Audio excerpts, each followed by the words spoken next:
started making our canned tomatoes. So you're gonna have your tomatoes boiled and the skin off. You're gonna put them in a blender and you're gonna mix them. This sauce packet right here, you're just gonna follow directions on the back of it, or if you already have your homemade sauce made, you'll have this in a bowl, and you're gonna end up mixing these two together because this has all the good yummy stuff, seasonings inside here that's gonna keep it from forming any kind of bacteria or anything like that that you don't want. So once you get all that mixed up, you wanna have your funnel in here. If you're doing any herbs, it'll be really cute to have this on the side of the jar. And then you can take your blender and you can pour your mixture inside. You want to have your lids in warm water to activate the seal, and you want to be able to pick it up and put it inside on top of the jar. But before you do that, make sure you get all your air bubbles out. You want to go around and dip it in because you don't want any air bubbles inside there. You're going to put your lid on your jar loosely. You don't want it super tight or popping off. You just want it loose enough where you can just put it on there, put it in your can, and you just want to line it all up.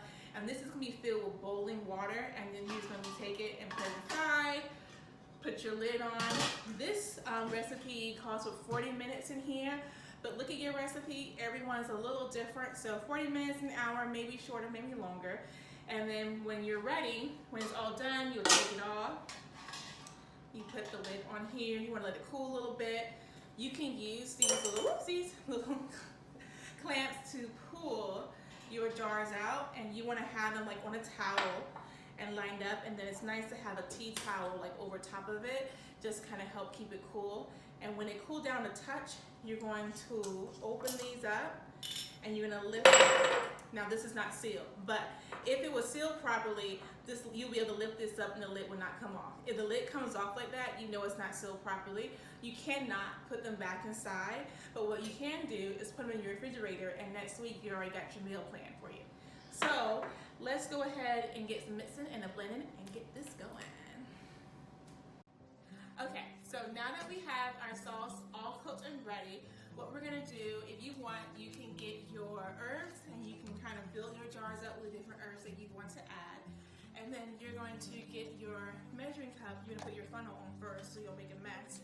And you can scoop and you're gonna pour. Now you wanna leave at least a ½ inch here because there's gonna pressure gonna rise and you don't want your jars busting all over the place. That would be a big, big mess. So once you get your jars filled, you're gonna take your little fancy stick here and you can go around inside to make sure you don't have any bubbles. You want to get a clean paper towel, clean the rim off because you do not want any mess on here because it will not seal properly if you have any food on top of the lids. You're going to take your magnetic little stick here, pull it inside, bring out a lid to put on top. And like I said earlier, you want to lightly put your rim on, not too tight, but just enough so it's closed. And then